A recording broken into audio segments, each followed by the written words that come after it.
안녕하십니까? 국내 최고의 전문가를 모셔서 시시각각 변화하고 있는 한반도 이슈를 분석하고 우리가 나가야 할 방향을 모색하는 주간 코리안 드림 포커스. 오늘 방송의 문을 열겠습니다. 오늘이 두 번째 방송입니다. 지난주에 이어 이번 주는 그 무대를 조금 더 넓혀보도록 하겠습니다. 미국과 중국의 패권 전쟁, 이제 관세 전쟁을 넘어 기술과 자원의 전면전으로 확대되고 있습니다. 한편 중동에서는 트럼프 대통령의 중재에 의해 이스라엘과 하마스가 가자 평화선언에 전격적으로 합의해서 세계를 놀라게 했습니다. 이 두 가지 흐름을 오늘 집중적으로 다뤄보도록 하겠습니다. 오늘 모신 분은 너무나 유명하신 분입니다. 통일연구원 석자연구원이신 조한범 박사님 오늘 모셨습니다. 안녕하세요, 박사님. 예, 안녕하세요. 이참에 또 깨알 선전을 하면 또 조한범 TV도 예, 운영을 하고 있습니다. 예, 글로벌 정세와 한반도 정세 다루고 있습니다. 예, 저도 조한범 TV 애청자인데요. 우리 시청자 여러분들께서도 조한범 TV도 사랑해 주시고 저희 코리안 드림 포커스도 함께 시청해 주시면 감사하겠습니다. 그럼 대화를 시작하기에 앞서 지난주에 있었던 뉴스 브리핑을 듣고 이야기를 본격적으로 나누도록 하겠습니다. 네, 안녕하세요. 김희령 기자입니다. 이번 경주 에이펙에서 트럼프 대통령과 시진핑 주석이 2019년 이후 처음으로 만난다고 합니다. 트럼프 대통령은 여느 때와 같이 시 주석과의 우정을 과시하면서 기대를 내비쳤는데요. 아시다시피 중국은 휘토류 수출 통제 강화를 발표하고 미국은 이를 철회하지 않으면 11월부터 중국에 100% 관세를 매기겠다고 하는 등 관세 공방이 진행되고 있습니다. 예, 박사님, 예. 예, 미국에서 중국에 대해서 추가 관세 100% 때리겠다고 예. 얘기해 놓고 이번에 이제 경주 에이펙에서 미중 정상회담이 있을 것 같습니다. 예. 앞으로 어떻게 될 것 같습니까? 제가 아마 11월경에 네. 아마 제 책이 나올 것 같은데요. 네. 무극화 시대, 무극화 시대. 무극화 시대, 무극화. 대한민국 생존 전략, 이게 지금 과제거든요. 예. 뭐 책선전보다 네. 지금 제가 보는 바로 이 세계관입니다. 네. 이 두 가지가.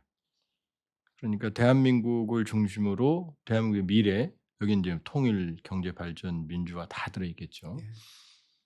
그리고 지금 핵심은 바로 이제 제 키워드는 무극화입니다. 무극화. 다극화는 얘기하죠. 네. 다극화.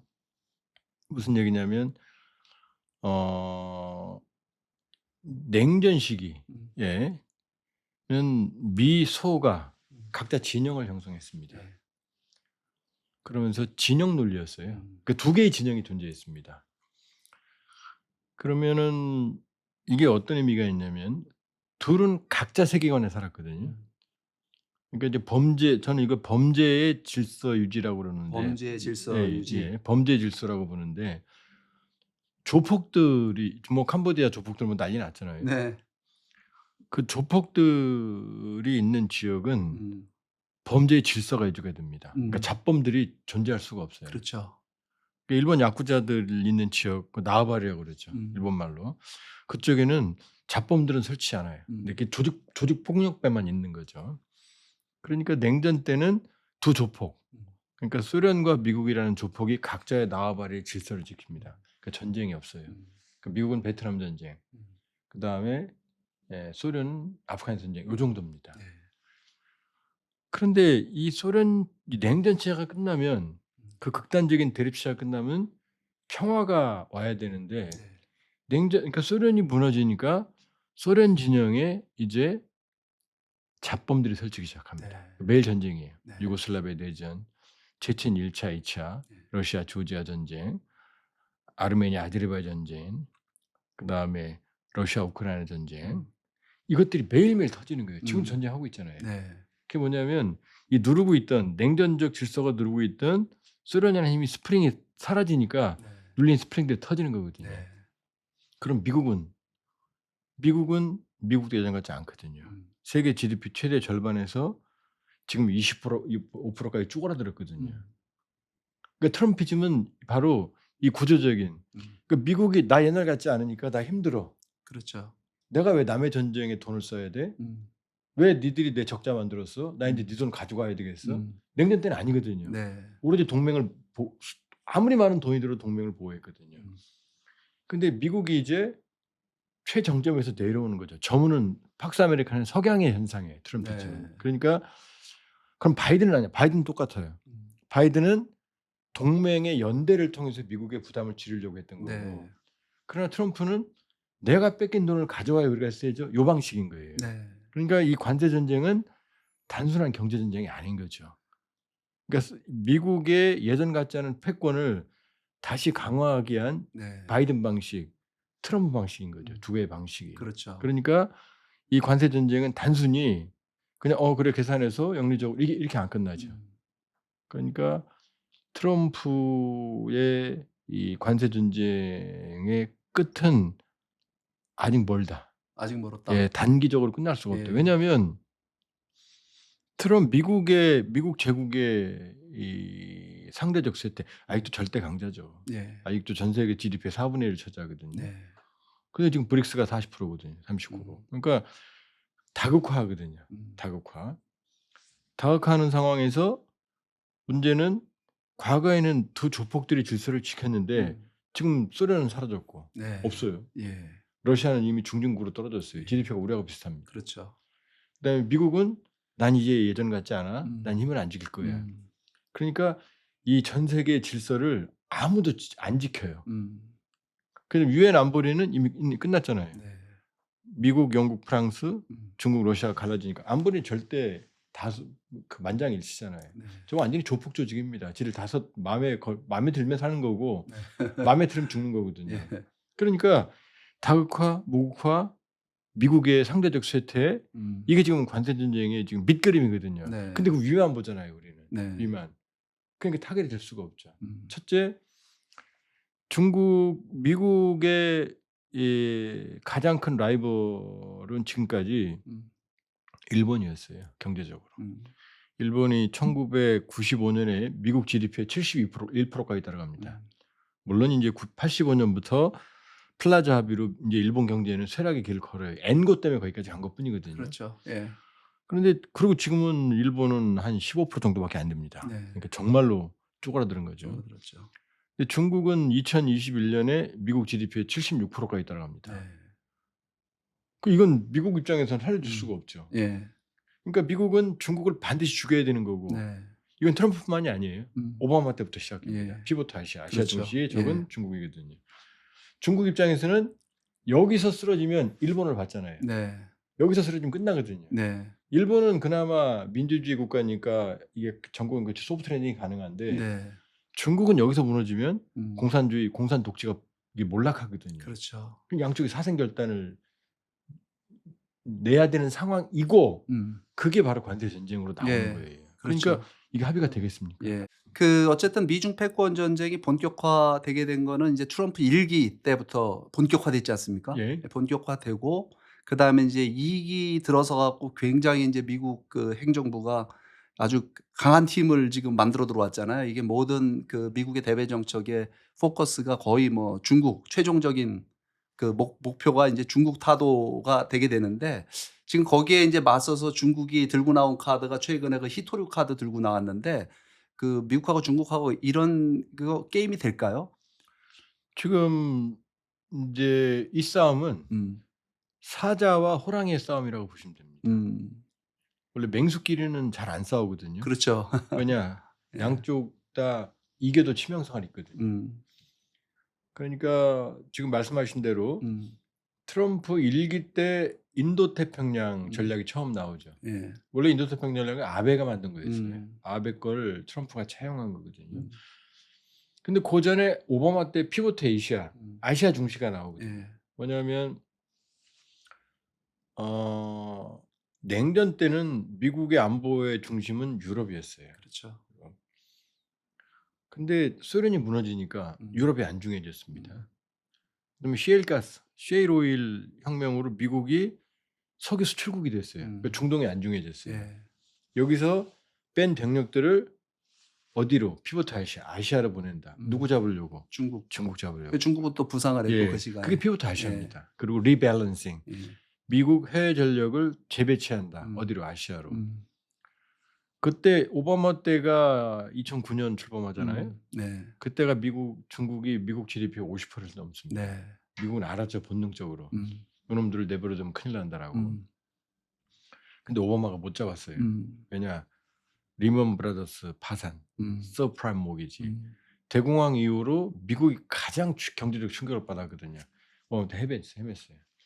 그때 트럼프 때 왔을 때 안 돼. 잡아야 돼. 음. 인도 퍼시픽. 아시아를 태평양으로 넓힌 다음에 이것도 모자라서 인도까지. 왜? 인도는 중국하고 왼수니까. 네. 서쪽에서 인도가 맞고 남쪽은 호주가 맞고 음. 동쪽은 일본이 맞고 그 중심에 미국이. 이게 트럼프 때 나오는 쿼드예요. 그렇죠. 그때 트럼프의 맹공 앞에서 음. 시진핑은 열세였어요. 예. 수세적이었어요. 방어적이었습니다. 예. 트럼프가 원하는데 다 사인을 했어요. 예. 지금 뭐 그거 안 지켰다고 지금 트럼프가 화내고 있는 거거든요. 그런데 문제는 그때를 지나서 중국은 계속 올라왔고 네. 중국이 2021년에 미국 GDP의 76%까지 따라갔습니다. 예. 최정점이었어요. 예. 지금 좀 내려갔어요. 네. 강달러도 있고 미국이 치니까. 근데 트럼프 다음에는 트럼프 집권할 길을 상실했잖아요. 바이든이 왔잖아요. 네. 바이든 때는 트럼프처럼 인파이팅은 안 했어요. 네. 아웃복싱으로 중국을 압박을 했거든요. 네. 근데 그때 학습 효과를 트럼프가 이제 시진핑이 이제 자기 정책에 반영을 했습니다. 그래서 중국의 최대 약점은 두 가지입니다. 하나는 오일, 에너지. 에너지 부족하죠. 네, 그다음에 하나는 식량인데 네. 이게 먹는 이 식량이 아니고 네. 동물 사료입니다. 예. 그러니까 돼지, 닭, 소 이게 자급이 안 돼요. 콩도 대두도 여긴 겁니다. 그러니까 이 두 가지에서 지금 시진핑이 자율성을 확보했어요. 석유는 시베리아 힘 1, 2 러시아로부터 다변화했어요. 네. 상당히 자신감이 생겼어요. 그다음에 대두는 줄이기 시작했습니다. 그래서 이제는 한 올 8, 9월부터는 미국에서 대두 수입을 제로로 만들었어요. 네. 제로로. 예. 그러니까 이 두 가지 에너지와 대두, 이 식량 이걸로 시진핑의 목을 조일 수 있는데 미국이 여기로부터 자유로워졌어요. 그러니까 오히려 어떤 일이 벌어지느냐. 아르헨티나, 남미에서 이걸 대체를 해버리니까 미국 농민들은 지금 위기에 처한 거죠. 미국 농민들의 압도적인 다수가 트럼프를 찍었거든요. 이 콩은 보관이 안 됩니다. 예. 시간 지나면 버려야 돼요. 지금 소비처가 없어요. 콩값이 폭락해. 그러니까 트럼프가 찌를 수 있는 카드를 두 개를 시진핑 모두 디펜스 할 수 있는 방어할 수 있는 체제 갖춰놓은 거죠. 네.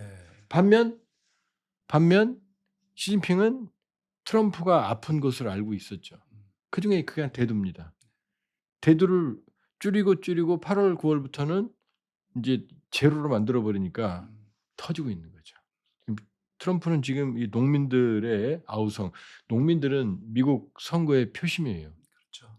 표심입니다. 두 번째는 히토류입니다. 히토류의 매장량은 대략 한 70, 60, 70% 중국. 공급망을 따지면 90%를 중국이 장악하고 있거든요. 네. 근데 히토류가 없으면 첨단 산업은 모두 멈춘다고 보면 됩니다. 네.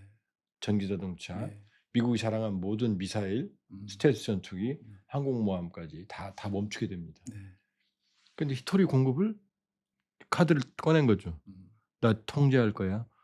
그럼 두 가지가 지금 트럼프. 하나는 첨단 산업에서의 역습, 히토류.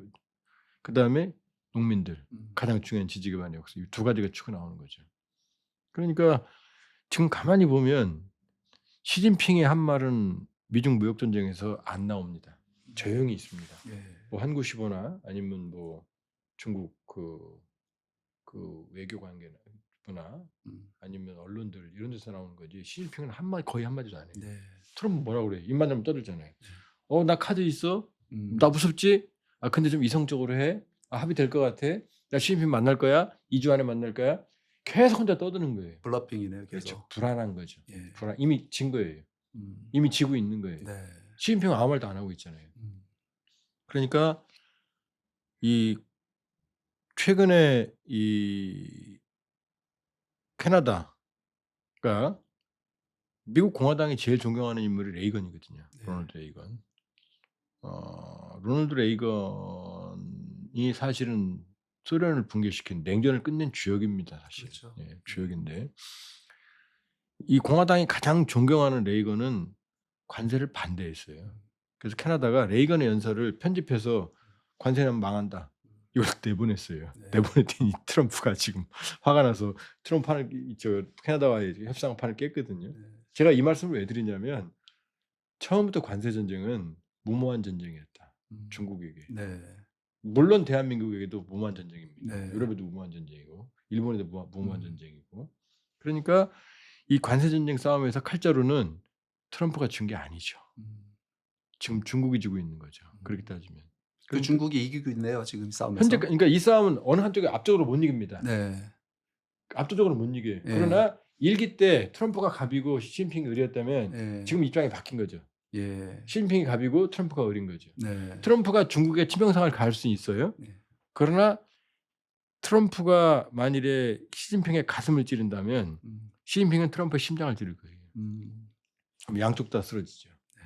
그런 상황이라고 보시면 돼요. 그럼 어떤 변수가 있을까요? 미국이 뭐 우리가 볼 때 중국이 이긴다라고 하는 것이 그게 우리한테 그렇게 좋은 건 아니지 않습니까? 어쨌든 한미 동맹의 기초에 서 있고 또 북한 문제가 또 연계되어 있는 상황이기 때문에 이 싸움은 보게 되면 결국 그래도 미국이 그 좀 이겨야 되는 거 아니겠습니까? 지금 미국 GDP는 세계 25%고요. 네. 중국은 20%가 안 됩니다. 네. 한 7, 8%좀 될 거예요. 그렇게 보면 경제적으로는 아직도 원천 기술의 대부분은 미국이 가지고 있고요. 네. 아직도 미국의 그 경제적으로는 미래가 있어요. GDP만 보면 미국이 1인당 86,000불입니다. 중국은 13,000불이에요. 네. 여기서 보면 경제적인 저력은 아직도 미국에 있습니다. 네. 첫 번째. 안보적으로 미국 국방비에 중국은 3분의 1 넘지 못해요. 네. 아직도 미국이 압도적입니다. 세 번째, 바로 민주주의입니다. 네. 민주주의. 우리가 미국을 저렇게 특히 이제 대한민국의 독재 정권을 지원했던 미국, 전두환 정권, 전두환 쿠데타 때 그때 반미 의식들이 커졌거든요.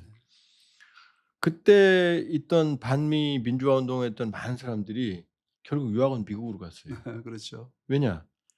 거긴 자유가 있고 평등이 있고 네. 공정이 있고 기회가 있고 민주주의 투명성이 있고 첨단 학문이 있고 첨단 기술이 있고 그다음에 매력적인 문화가 있거든요. 중국이 이게 있나요? 없죠. 그렇죠. 가치적인 측면이. 그럼요. 예. 미국이 아무리 트럼프의 민낯을 보인다 하더라도 미국과 중국을 동등하게 놓을 수는 없고 예. 미중 패권 경쟁은 사실상 음. 처음부터 가능하지가 않아요. 왜? 시진핑은 The Attraction of China. 음. 자, 우리가 쓰고 있는 이 모든 것들은 대부분 중국제입니다. 중국이 없으면 만들어지지 않아요. 그렇죠. 근데 사람들이 베이징을 존경하지는 않아요. 베이징을 매력적으로 보지는 않아요. 중국의 영화를 보지는 않습니다. 네.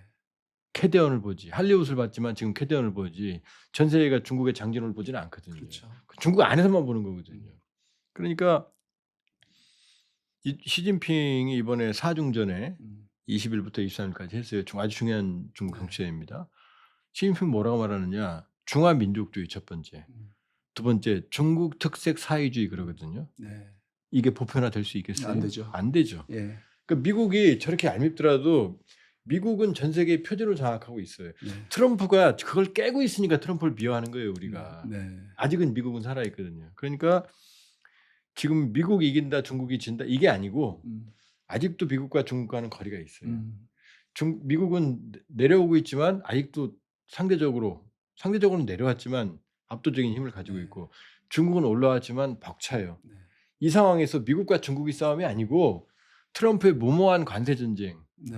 그러니까 미국의 문제를 해결하기 위한 잘못된 방식에서 트럼프가 밀리고 있는 것뿐이에요. 크게 보면. 예. 근데 우리 그게 전체 미국과 중국의 싸움으로 보는 거죠. 그렇지 않죠.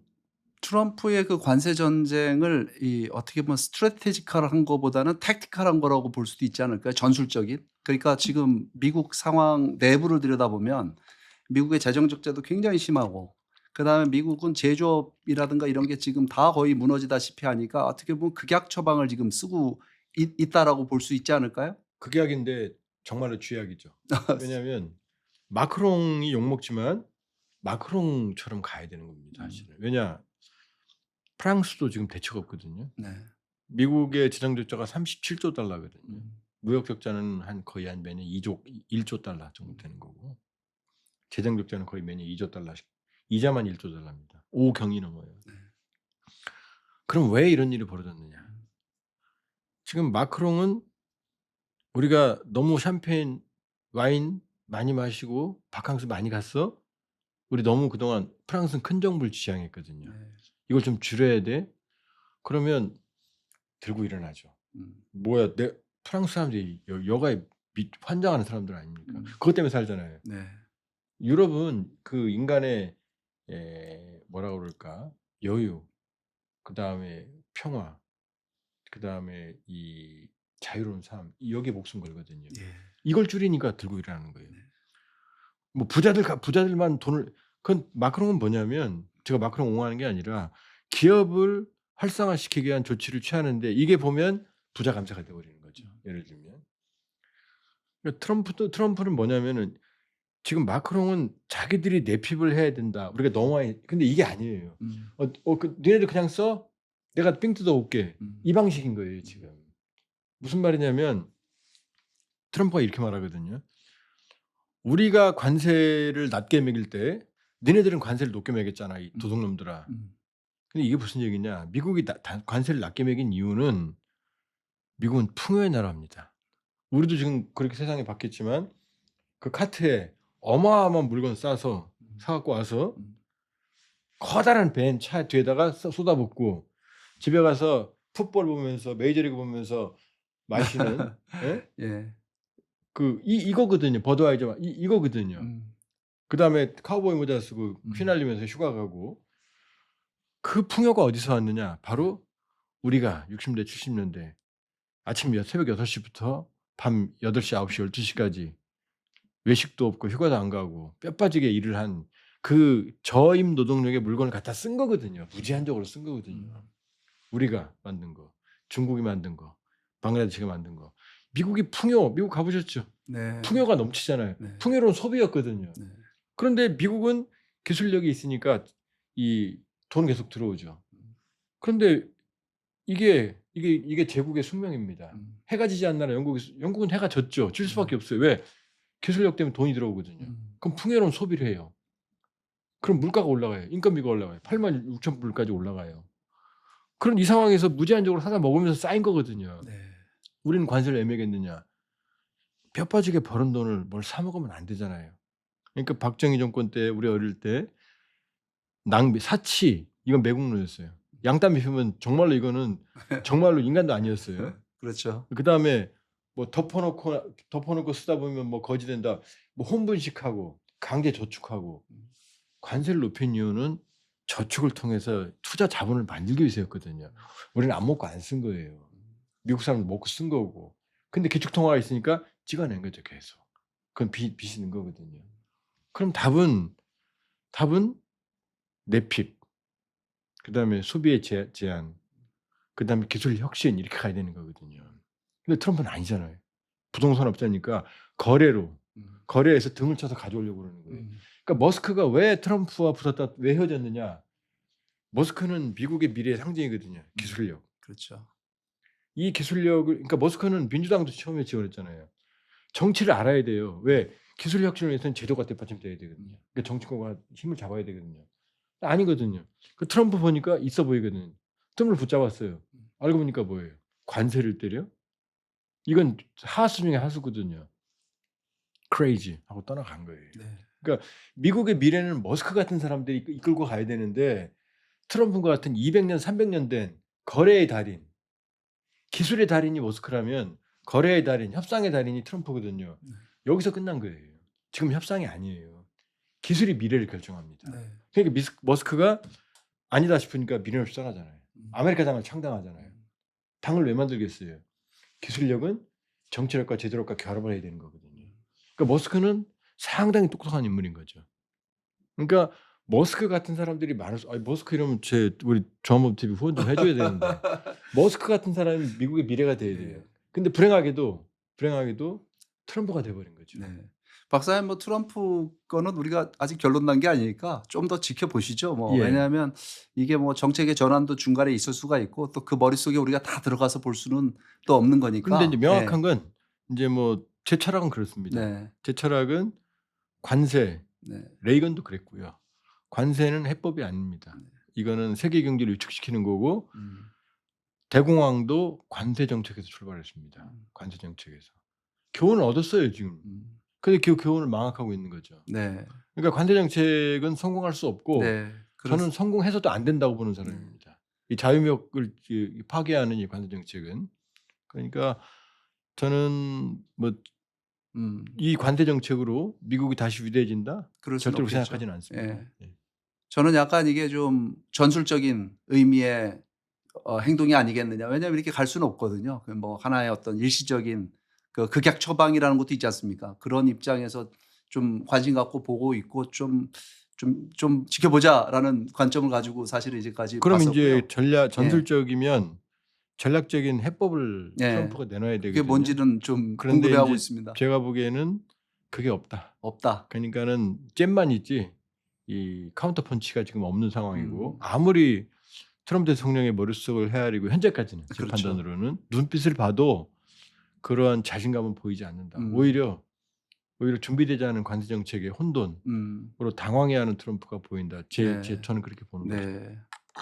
예, 그러면 뭐 이번에 에이펙에 와서 그 트럼프하고 시진핑 만나갖고 관세 문제 얘기 안 하고 보니까 대만 문제 얘기하겠다고 지금 트럼프는 얘기를 했더라고요. 관세 문제 얘기할 게 없는지. 왜냐 관세 문제 갖고 합의가 될 수가 없거든요. 할 수가 없죠. 그게 복잡한 그림이 안 되거든요. 네. 지금 관세 정책으로 트럼프 관세 합의한 나라는 주요한 나라는 일본 딱 하나예요. 근데 다카이치 신임 총재가 뭐라 그래요? 그거 잘못된 거야. 캐나다 지금 싸우고 있어요. 브라질 버티고 있어요. 인도 버텨요. 중국 버텨요. 대한민국 하고 있어요. 아무데도 지금 네. 제대로 된 그 합의문이 일본도 사인은 딱 끝나는 게 아닙니다. 5,500억 달러가 1억 달러만 투자해도 서류가 이 방 가득 찹니다. 네. 근데 5,500억 달러를 한마디로 쭉 찍었다고 안 되는 거죠. 제가 볼 때는 비현실적인 걸 하고 있는데 어떤 생각하고 저는 보고 있었냐면은 저렇게 왜 협상이라는 게 이제 하이볼을 던지잖아요. 그렇게 해놓고서 이제 뭐 이 접점을 찾아 나가는 그런 좀 뭐랄까 그런 전술적인 게 아니겠느냐. 그리고 그거 미국 발등 찍는 일인데 그 계속 그렇게 가겠는가 하는 생각이 근데 그걸 들었습니다. 제가 보기에는 너무 많이 벌려놨어요. 너무 많이 벌려놨다. 왜냐하면 제가 우려하는 건 뭐냐면 미국은 그동안 신뢰의 나라였습니다. 네. 미국이 달러가 근본이제를 폐지하면서 달러는 기축통화의 근거를 잃었어요. 네. 그런데도 아직도 기축통화인 이유는 뭐냐면 바로 경제에 대한 신뢰였거든요. 그렇죠. 신뢰였습니다. 근데 트럼프는 그 가장 미국이 가진 수십 년 2차 세계대전 이후로 쌓아왔던 그 신뢰를 팔아먹고 있다는 거죠. 네. 자, 우리가 FTA 체결했습니다. 미국과. 의회의 비준도 받았어요. 헌신짝 말 한마디로 버렸잖아요. 네. 지금도 우리가 한미 관세 협정을 체결해도 트럼프는 다음 달 나 마음에 안 들어 그럴 사람이에요. 네. 지금 제 주변에 있던 강력한 친미주의자들도 이 부분에 대해서 설명을 못 해요. 그렇죠. 첫 번째. 그리고 자본주의의 기본적인 핵심은 뭐냐? 약속의 이행이고 그다음에 예측 가능성입니다. 이 둘 약속의 이행과 예측 가능성이 트럼프는 빵점이에요. 저는 미국 안 갔고요. 한 번도 유학도 소련 갔고 앞으로도 갈 생각 없어요. 아, 그러세요? 예, 친구들이 그럽니다. 야, 너 미국 가서 저 안 갑니다. 예, 뭐 오라고 그러면 빌면 갈 거예요. 갈 생각 없습니다. 예. 그러니까 뭐 저는 반미 이게 아니라 미국은 위대한 나라였습니다. 왜 그런지 아세요? 자, 그동안의 모든 제국들은 전통과 피에 기반을 합니다. 로마 제국, 몽골 제국부터 시작해서. 근데 미국은 아니에요. 모든 피부가 빨갛고 파랗고 노란 사람들이 모여서 그러니까 뿌리가 없어요. 전통이 없습니다. 오로지 능력주의. 그다음에 프라시얼 데모크라시, 절차적 민주주의, 절차적 정당성. 그러니까 오바마가 대통령이 되는 거예요. 그러니까 많은 전 세계 사람들이 교회의 땅에 찾아가서 그 능력을 가지고 다양성 속에서 꽃을 피웠거든요. 그 멜팅 폿이었어요, 사실은. 전 세계 모든 최고의 능력자들이 모이는 그 풀이었습니다. 네. 그런데 트럼프는 그걸 다 깨잖아요, 지금. 이민 싫어. 이민은 지금 미국의 미래거든요. 바보 같은 사람들이 미국 유학 가질 않아요. 능력 없는 사람들이 가질 않아요. 좀 더 잘 살고 그리고 가서 뭘 더 배우고 그다음에 거기서 새로운 기회를 찾으려는 전 세계에서 가장 그 나라에서는 기회를 찾기 어려운 능력자들이 가거든요. 근데 그걸 막잖아요. 다양성을 막잖아요. 그럼 그 미국에 자기 발을 자르는 거예요. 그래서 위험한 거예요, 트럼프가. 그러니까 미국은 원래 없던 나라에서 전 세계 모든 능력자들이 모이는 건데 그걸 하나하나 끊고 있거든요. 그리고 그 능력자들의 자리를 미국인이 채우겠다고 하는 거거든요. 그게 바로 지금 H-1B 비자의 문제예요. 그 비자는 H-1B 비자, 전문직 비자 이걸 막으면 이 사람들 우리 자리를 뺏고 있어? 조지아에서 한국 사람들이 일자리를 뺏고 있어? 아니거든요. 그 사람들이 가서 전문가들이 가서 공장을 지어주고 미국 사람들 미래를 책임져주는 사람들인데 그걸 끊고 있거든요. 그럼 미국은 쉽게 말하면 어항에 새로운 산소가 공급되는 산소 호흡기를 빼버리는 거와 똑같은 거거든요. 근데 이제 그거는 지난번 선거 때 굉장히 미국의 쟁점이었지 않습니까? 남부 국경에서 지금 뭐 이 멕시코 통해 갖고 저 남미의 이민자들이 2천만 명이 불법으로 들어왔다고 보지 않습니까? 그리고 그게 정상적으로 작동되는 게 아니라 굉장히 많은 사회적인 문제를 일으킨다라고 하는 위기의식이 있기 때문에 또 그게 유권자 표심에도 반영이 됐었고 하여튼 이민자 문제는 지금 보게 되면 그 박사님 말씀이 맞는 말씀인데 좀 여러 가지 지금 미국 상황을 굉장히 안 좋게 하는 그 사회적인 그러니까 우리 박사님께서 말씀하시는 미국 내에 문제가 많습니다. 미국 내에 지금 이게 임기 뭐 4년 동안에 대통령이 모든 거 다 해결할 수 있는 그거 아니거든요. 특히 이제 보게 되면 재정 적자도 굉장히 심각하고 그다음에 뭐 인플레이션도 굉장히 심각해졌고 유니언 문제도 뭐 대단히 심각한 문제고 그다음에 그 다양성 문제도 미국이 다양성을 인정하는 거는 좋은데 그 보면 여러 가지 그 미국의 근본 가치 문제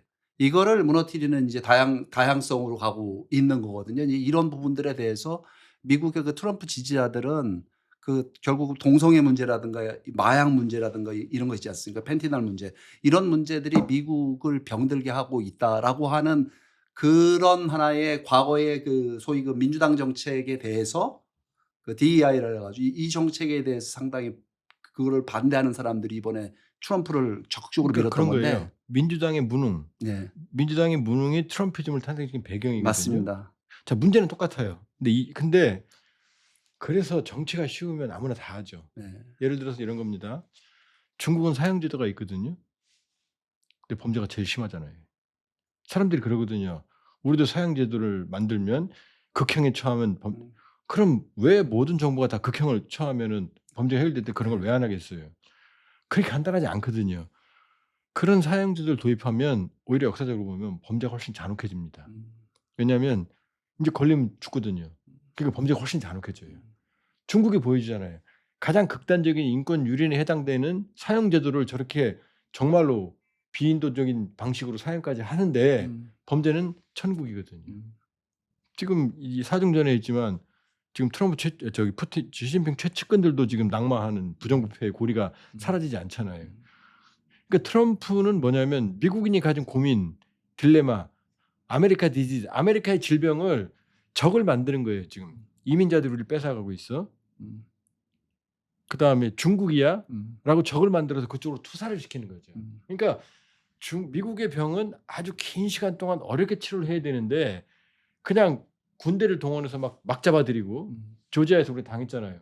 저기 있어 그럼 잡아 애하고 부모하고 떼놓고 이런 방식으로 해결이 된다. 지금 선생님 말씀대로 4년 만에 안 되거든요. 안 되죠. 예. 어마어마한 후유증만 예. 만들거든요. 그러니까 이건 미국의 성찰, 미국 사회 안에서의 끝없는 노력. 이걸 통해서 해결되는 건데 미국민이 가지고 있는 좌절과 불안을 이용해서 트럼프 지금 거기 서 있는 거죠. 그러니까 막 때리는 거죠. 지금 하나의 단적인 예로 마약 굉장히 심하죠. 근데 지금 베네수엘라 우리가 지금 오늘 이 촬영하는 날이 25일이잖아요. 10월 25일 현재 10여 차례 선박, 마약 의심 선박을 폭격을 했고 확인된 것만 43명이 죽었거든요. 증거는 한 번도 내놓지 않았어요. 검문 검색도 없었고 그냥 그리고 본인이 말했어요. 우린 그냥 죽여버릴 거야 그랬거든요. 그러니까 이게 바로 우리가 알던 미국이 아니라는 거죠. 그러니까 그런 미국의 문제, 불법 이민, 마약 여기에 대한 아주 심각한 미국 사회의 쇠퇴 그건 다 저도 압니다. 저도 아는데 그러나 이런 방식으로는 해결이 안 된다는 거죠. 화풀이라는 거고 오히려 더 역효과가 날 수 역효과가 더 있다. 크다는 거죠. 그러니까 예. 단기적으로는 속 시원하죠. 예. 그런데 문제는 뭐냐면 지금 그 피격당한 선박의 가족들이 한 말이 있어요. 네. 마약이 있다면 검문 검색해서 잡아가면 되지. 음. 한 번 경고도 없이 그냥 바로 때리거든요. 10번 다요. 네. 10번 다 지금. 그렇게 보면 트럼프의 고민은 이해합니다. 무려 37조 달러에 터지기 직전에 예. 재정 적자, 그다음에 무역 수지 불균형, 그다음에 말씀하신 이 불법 이민. 네. 불법 이민 자, 정상적이라면은 미국에 물을 주겠지만 불법 이민자들은 많은 문제, 사회 문제부터 네. 생기거든요. 그다음에 마약. 마약 심각합니다. 예. 미국에. 이거 대한민국도 심각합니다. 지금 근데 심각해지고 있어요. 미국은 이게 도가 비교가 안 넘었어요. 되죠. 예. 그러니까 근데 이 문제를 저런 식으로 해결한다. 예. 저런 식으로 해결을 한다 그러면은 비인도적이라 하더라도 해결이 된다 그러면 네. 그러면은 이제 뭐 저는 동의할 수 있겠어요. 근데 해결이 안 됩니다. 네. 저렇게 해서는. 그러니까 트럼피즘은 사실 미국이 가진 현대 미국의 어두운 좌절이 네. 만들어낸 공포가 만들어낸 거죠. 그러니까 저건 뭐냐면 하나는 중국이고 하나는 말씀하신 이민입니다. 그러니까 이 두 가지가 중국은 경제죠. 이민은 미국 사회 불안, 미국 마약까지 사회 포함한. 불안 그다음 미국의 그 근본 정체성이 지금 무너지고 있는 거에 그렇죠. 대한 흔들리고 있죠. 그것 때문에 사실은 거기에 많은 트럼프를 지지하는 지지자들이 이제 그 문제 때문에 이번에 많은 지지를 거기 던졌던 건데 아무튼 뭐 미국 정치는 뭐 우리가 여기서 한국 유권자들이 미국 정치를 논한다는 게 근데 문제는 미국 정치가 우리한테 영향을 미치거든요. 그렇습니다. 그래서 예, 우리가 중요한 관심을 갖는 거죠. 중요한 얘기인데 아무튼 예. 뭐 그 얘기는 이 정도로 하는 걸로 하기로 하고요. 예. 그러면 이게 이제 결국은 우리가 한미 간에 그 관세 협정도 지금 뭐 타결을 해야 되는 상황이 되는데 어떻게 보십니까? 쉽지 않죠. 쉽지 않아 예, 보이시죠? 구조적으로 어렵죠. 예. 지금 뭐 이 250억 달러를 뭐 8년간 2천억 달러 그것도 우리가 받기 어려운 거거든요. 현실적으로. 왜냐하면 우리는 대한민국은 이미 우리는 기축통화가 아니고요. 그다음 외환보유고가 일본의 3분의 1 정도밖에 안 네. 되고요. 3분의 1 정도밖에 안 되고 그런 상황에서 거기다가 우리가 4,200억 달러 있다고 그러지만 그게 정부 돈이 아니에요. 마음대로 다 갖다 쓰는 돈이 그렇죠. 아니에요. 그런 걸 왜 합의를 해주고 왔을까요? 그건 이제 이런 거죠. 결혼할 때 남녀가 "우리 사랑하지?" "어 사랑해." 이러고 결혼합니다. 근데 사랑이란 말이 서로 개념이 다르거든요. 그러니까 결혼하면 싸우잖아요. 네. 이게 사랑이었어? 그러니까 우리가 생각했던 건 3,500억 달러 원래 인제 투자를 하면 10원 투자를 하면 여기에 대출 10원이 들어갈 수 있잖아요. 그럼 보증도 합니다. 10원. 그다음에 담보도 제공을 합니다. 이렇게 하면 가능한 장기적인 시간도 장기적으로 우리가 감당해낼 수 있는 요 정도로 아마 거기다 이제 1,500억 달러는 마스가 미국의 조선업은 아주 중요하니까요. 이건 지금 CNN도 특집 보도했고 지금 트럼프 대통령 우리 조선소에 온 적도 있어요. 과거에. 네. 이거는 조선업은 사실은 미중 패권 경쟁에서 우리가 없으면 이건 선택이 아닌 필수거든요. 그럼 1,500억 달러. 그럼 2,000억 달러 정도는 이런 식으로 하면 되겠다 생각했는데 트럼프 대통령은 그 생각 안 한 거죠. 왜냐하면 트럼프 대통령은 관세 10%야 50%야 40%야 그게 과학적 근거가 전혀 없어요. 그냥 툭툭 던지는 거거든요. 그러니까 우리 현실을 모르고 던졌는데 지금 미국의 압박이 겉으로는 안 세 보이죠. 왜냐? 현실적으로 말이 안 되거든요. 돈이 없고. 그다음에 3,500억 달러는 그 합의할 당시 외환 보유고의 84%고 그렇죠. 한국은행이 1년에 가용할 편하게 그것도 뼈 빠지게 쓸 수 있는 게 최대 200억 달러 정도로 네. 보거든요. 근데 업프런트 3,500불 현찰 이게 말이 안 돼. 그러니까 미국도 아는 거죠 지금. 네. 그러니까 이거 가지고 시간이 가는 거죠. 그 노림수가 있지 않겠습니까? 그렇게 하는 이유는 뭐 받으려고 하는 게 아닌 거지 아니죠. 않습니까? 미국은 그러니까. 어쨌든 간에 그 자신들이 트럼프가 눈에 보일 정도, 내가 해냈어할 정도의 바로 기술적인 투자, 자기 임기 내에 예. 가능하면 중간 선거 이전에 내년 11월 이전에 뭔가 한국에 대량의 투자를 원하는데 예. 그게 우리는 할 수가 없는 거죠. 예. 우리가 안 내겠다는 게 아니고 알겠다. 니네 어려운 거 알아. 우리 하고 할 생각이 있어. 그런데 이게 국부 펀드라는 게 일단 말이 안 되는 거고요. 트럼프 주머니에 들어가서 자기가 쓰겠다는 게. 그다음에 나오는 이윤 배분도 말이 안 되는 거고. 여기서 지금 조율을 하고 있는 거예요. 그러니까 우리가 사실상 처음인 거예요. 일본도 재협상할 거예요.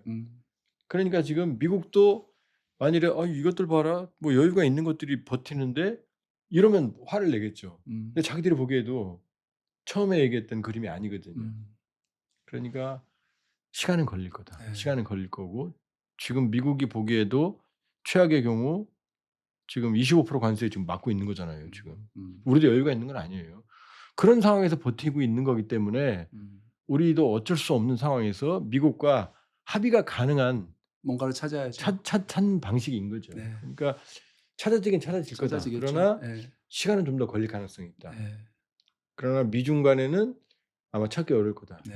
그냥 계속 으르렁거면서 갈 가능성이 꽤 있다. 이렇게 볼 수 있죠. 저는 그런 생각을 해봤어요. 우리가 뭐 미국이 지금 중국과의 그 싸움에 있어서 경제적인 부분도 있지만 미국의 그 사실은 아까도 박사님 말씀하셨지만 가장 그 경제 우위라고 할 수 있는 게 미국이 추구하는 가치 문제잖아요.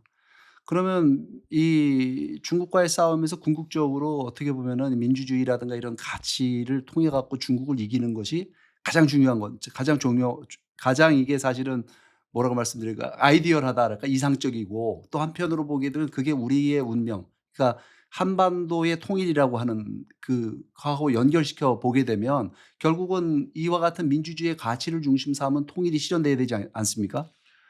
그렇게 봤을 때 이제 결국 중국 문제나 북한 문제나 연결되어 있는 하나의 문제로 봤을 때 한국의 전략적 포지션이 굉장히 미국의 입장에서 중요한 부분인데 우리가 그런 부분들을 놓치지 말고 잡아가야 되지 않겠느냐는 생각이 듭니다.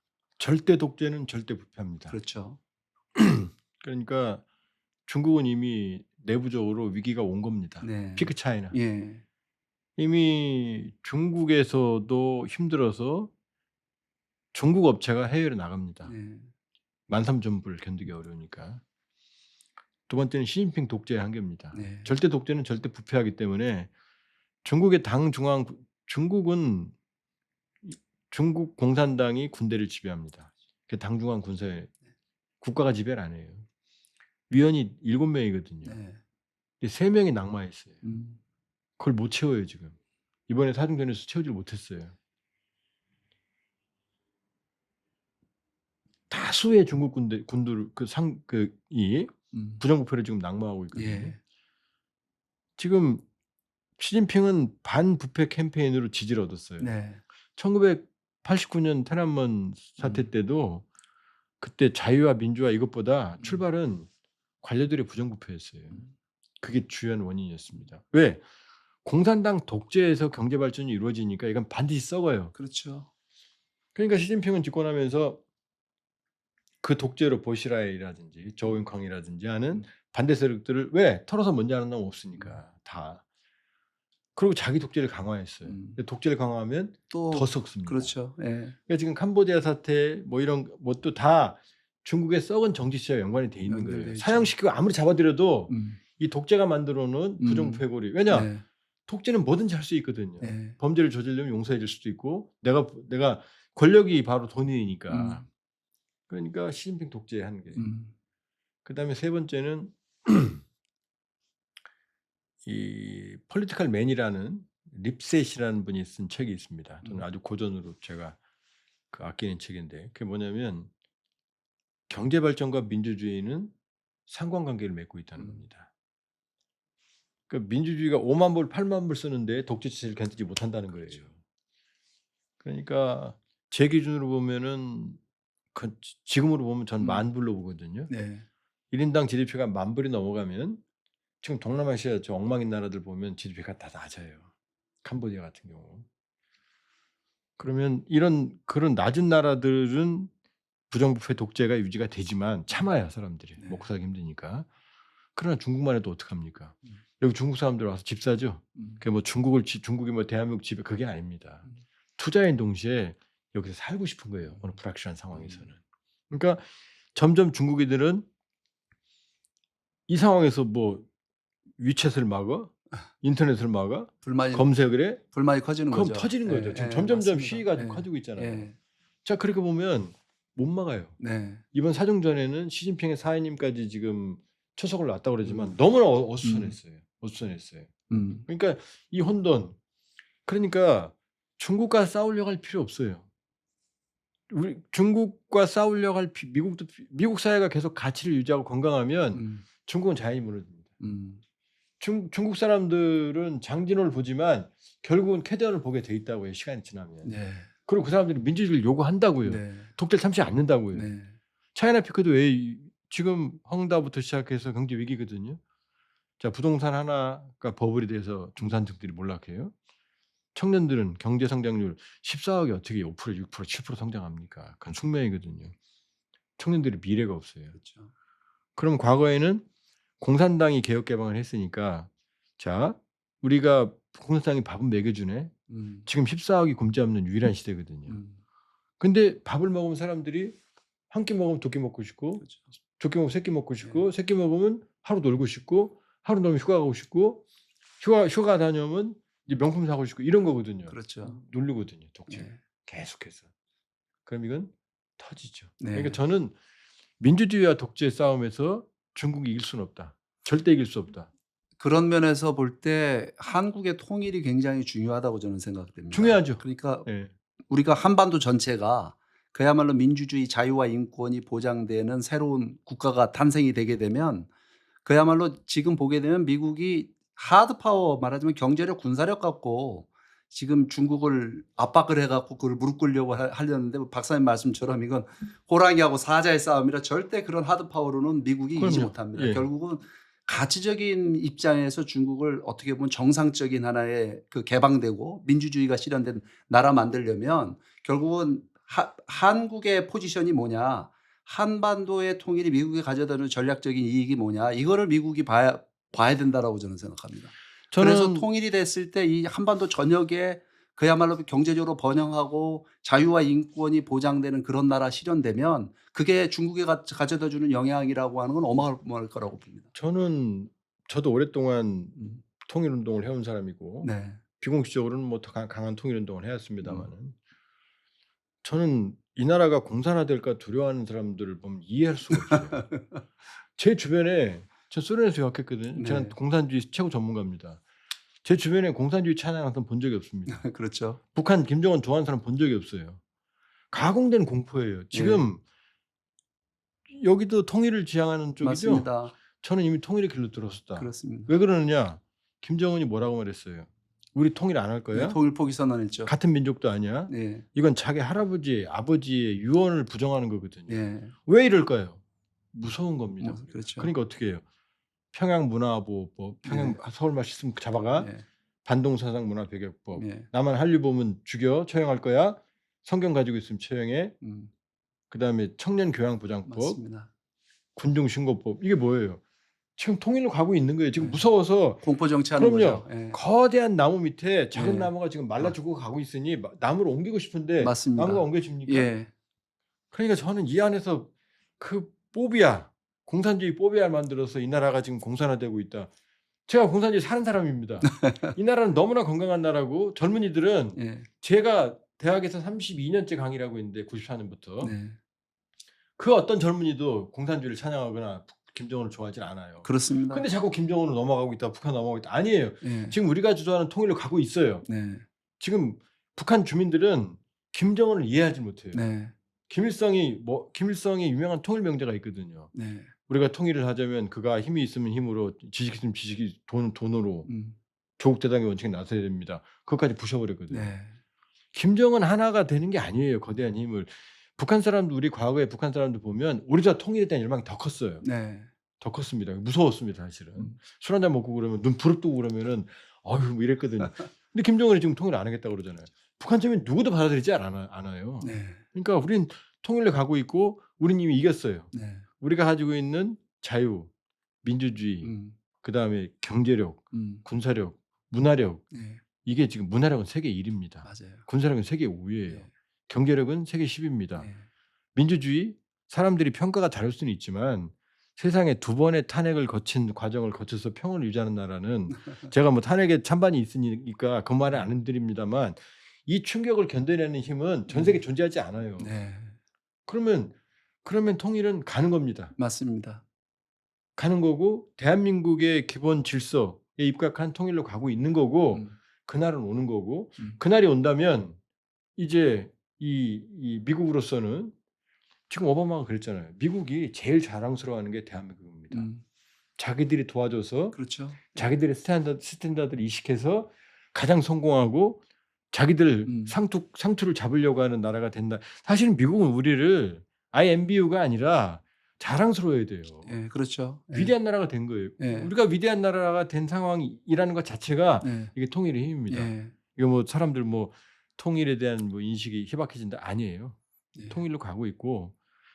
저도 얼마 전에 미국 가서 어디 미국의 그 싱크탱크에서 말할 기회가 있었는데 그 사람들 보니까 전부 중국 문제에만 관심이 있더라고요. 중국을 어떻게 때려잡을 거냐. 그래서 제가 발언 기회를 얻어갖고 그 얘기를 했습니다.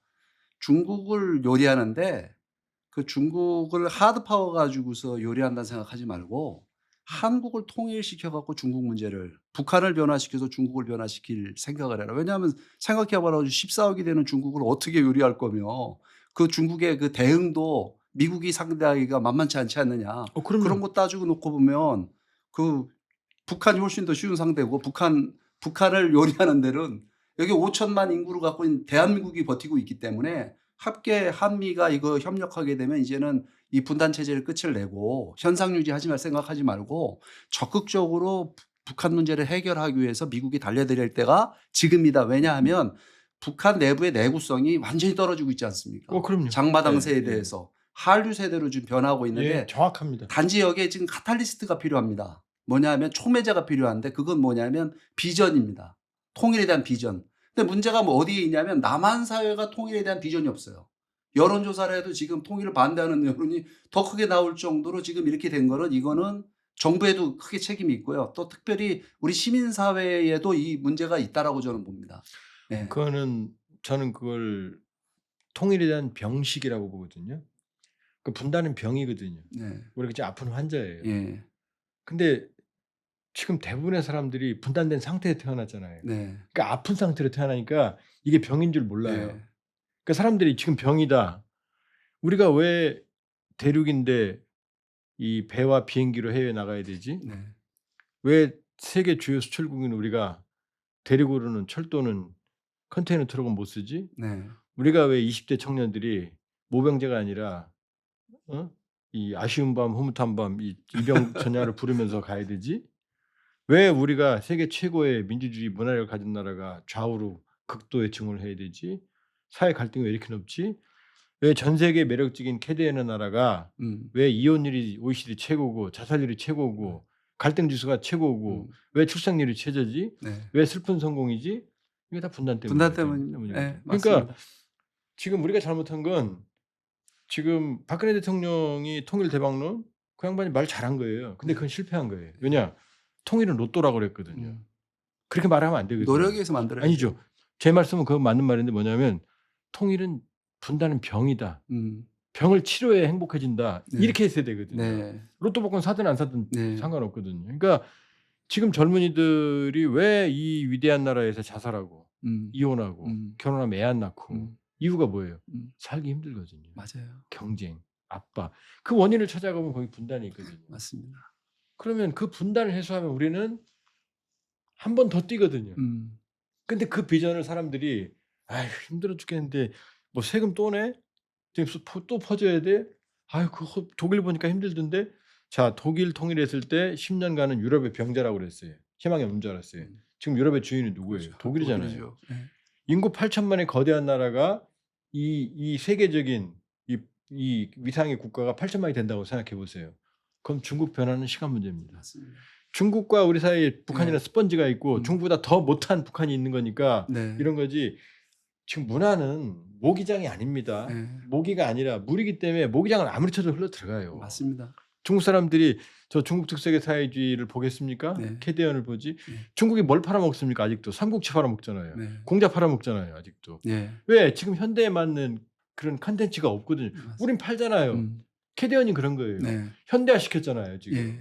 근데 중국은 아직도 삼국지 수호지에서 손오공에서 못 나오겠는 거예요. 지금. 그렇습니다. 그러니까 저는 잘해왔다. 음. 잘해왔고 이제 분단의 병식을 가지자.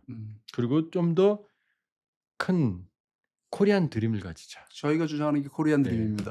드림스 컴 트루. 코리안 드림 네. 포커스입니다. 네. 아, 그거는 예. 꿈은 곧 이루어집니다. 예, 맞습니다. 이루어집니다. 예. 그리고 꿈은 이루어질 만큼 우리는 위대한 여정을 걸어왔다. 예. 저는 뭐 광화문의 좌우로 나뉘어 있지만 그래도 위대하다. 음. 이 위대한 저력을 이미 김정은은 무사하고 있고 가고 있다. 네. 우린 가고 있다. 그러니까 뭐 지금 젊은이들이 뭐 통일 인식이 자, 그건 필연입니다. 이 사회가 커질수록 이제 이 사회의 정치권, 그다음 우피니의 리더들 그리고 기성세대들이 할 일은 바로 분단의 병식. 분단은 정상이 아닌 거다. 맞습니다. 우린 지금 병원에 가야 된다. 통일이란. 그리고 병원에서 치료를 받고 나면 건강하게 지금은 걷지만 달려갈 수 있다라는 얘기를 해줘야 돼요. 맞습니다. 예, 박사님 말씀에 전적으로 동감을 하고요. 그 특별히 지금 이 한국의 그 지금 말씀처럼 분단의 병식을 놓고 보게 되면 이게 말기입니다. 예, 그러니까 이제까지는 잘해왔는데 한강의 기적에 거의 정점을 찍었다고 이렇게 보여집니다. 특히 경제 문제 보게 되면 우리나라가 지금 뭐 저출산의 인구 감소 문제도 되게 심각하게 다가오고 있고 또 고령화로다가 아주 굉장히 빠르게 진행되고 있지 않습니까? 거기에다가 우리가 지금 보게 되면 내수 시장이 되게 작죠. 지금 뭐 수출 비중이 워낙에 큰 데다가 거기에다가 이번에 관세 문제 어쨌든 이렇든 저렇든 우리가 타격을 입을 수밖에 없는 상황이 지금 오고 있지 않습니까? 그리고 경제 구조도 보게 되면 상당히 그 재벌 중심한 하나의 어떤 굉장히 그 과거 그 군사 독재 시절에 만들었던 정경유착 구조로다가 이게 굉장히 효율적이지 않은 경제 구조 갖고 있기 때문에 그리고 또 정치적으로도 보게 되면 좌우 이념 대립이 뭐 너무나 심각한 상황이고 이런 모든 문제를 해결하는 그 우리 스스로 해결할 수 있는 방법도 이 분단을 해결하면서 통일을 지향하면서 이거를 해결할 수 있다라고 보여집니다. 제가 이제 마지막으로 제가 그 인식의 전환을 위한 그 제 나름의 팁을 하나 드리면 자, 전 세계가 이제 성장과 발전의 한계에 부딪혔습니다. 네. 해법을 찾기가 어려워요. 우리만 있어요. 그게 통일입니다. 그렇죠. 예. 통일이라는 잭팟이 터지면 네. 어마어마한 북한의 재건, 발전. 네. 그러니까 쉽게 말하면은 지금 물이 고여 있는데 네. 새로운 아주 프레시한 물이 한 번 더 들어오는 겁니다. 그 기회는 우리만 가지고 있어요. 맞습니다. 그러니까 이걸 다르게 생각하자는 거죠. 맞습니다. 뭐 예. 통일이 혼단 그게 아니고 우리만 가지고 있는 그레이트 리포워드 한 번 더 뛸 수 있는 뛸 수 있죠. 절호의 기회를 생각하라. 그러니까 맞습니다. 신이 준 선물로 생각하자. 예, 맞습니다. 그리고 그 선물을 받을 만큼 우리는 잘해왔다. 예. 그리고 이제 서로 미워하지 말고 차이를 인정하고 미래를 향해서 통일을 준비하자. 네. 그리고 실현해 나가자. 네. 꿈만 꾸지 말고. 그래서 저는 항상 그렇게 얘기합니다. 통일은 기회다. 찬스다. 예. 찬스다. 예. 리스크가 아니다. 예, 맞습니다. 그래서 저희가 사실은 코리안 드림 포커스라고 하는 채널 만들어서 지금 얘기하고 싶은 부분이 바로 그 부분이고 특히 그 한국이 그 통일됐을 때 사실 경제적 분야도 대단히 중요하지만 통일된 나라가 어떤 나라가 될 것이냐라고 하는 그 국가의 비전, 그 국가가 추구해야 되는 원칙과 가치 이런 부분들이 대단히 중요하다고 생각합니다. 그런 내용을 담고 있는 게 코리안 드림입니다. 그래서 그런 부분 중심으로 해서 우리 박사님 모시고 또 대화 좀 나눠보고 싶은데요. 또 하나는 예. 우리가 해야 될 일은 끊임없이 북한 주민들을 encourage, 예, 맞습니다. 용기를 부여하고 그리고 그들에게 우리의 진실과 네. 그리고 바깥에 진실된 얘기들을 전달해 줘야 됩니다. 예, 맞습니다. 객관적인 정보를 전해 줘야 됩니다. 네. 정부는 북한과의 관계가 있기 때문에 그런 입장이 어렵다는 걸 이해하지만 민간의 역할이죠. 민간이라도 끊임없이 북한 주민들에게 I'm here, 우리가 여기 있다. 네. 그리고 우리가 이렇게 해왔다. 우리가 독재 정권과 싸울 때 우리한테 힘을 줬던 건 언론이 통제당할 때 타임이나 슈피겔지 같은 걸 보면서 우리가 희망을 그렇습니다. 얻었거든요. 예. 그 사람도 우리를 인커리지 줬어요. 예. 끊임없이 외부 지식을 줬거든요. 예. 그런 것처럼 우리가 여기도 있지만 북한에게, 예. 북한 주민들에게 그러니까 남한 사회가 통일의 비전이 있을 때 그 비전이 북한에 전달될 수 있다고 보는 그럼요. 겁니다. 그럼요. 근데 지금 한국에 현재 보게 되면 우리가 경제 성장은 성공했지만 통일 문제에서는 점점 통일 이슈가 지금 도외시되고 있거든요. 이걸 어떻게 우리가 다시 이 통일 이슈를 한국 사회에 끌고 와서 이게 모든 사람들이 이게 통일의 꿈을 꾸게끔 하고 그 비전이 북한에 전달되게끔 하는 거, 그게 이제 저희가 지금 펼쳐나가고 있는 운동입니다. 그래서 사실은 양쪽이 다 대된다고 봅니다. 남한 사회에서의 통일 운동과 이런 내용이 북한에 전달되게끔 하는 거. 그 다음에 또 한 가지는 국제사회가, 이게 트럼프가 이 관세 갖고서 엉터리 같이 이렇게 하지 말고 정말 이 한국의 통일, 그 레이건 제일 존경한다고 하지 않습니까?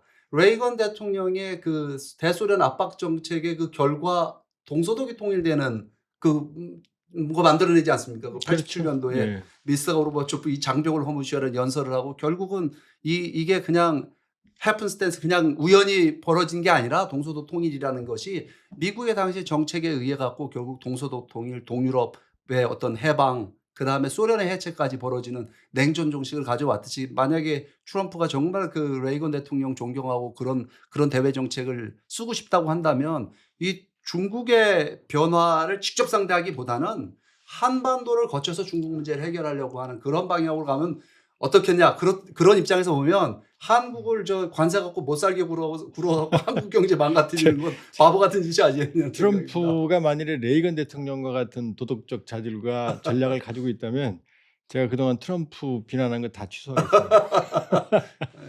아무튼 저희도 하여튼 뭐 저희가 여러 가지 운동하고 있는데 특히 그 미국에서도 그 트럼프 행정부의 이런 뜻을 전달하기 위한 노력들도 저희가 펼쳐나가고 있습니다. 예, 뭐 끝없이 미국의 또 고민 중에 하나가 트럼프니까 또 트럼프를 활용하는 전략도 우리가 그렇습니다. 잘 구사해야죠. 예. 하여튼 오늘 박사님 감사합니다. 예.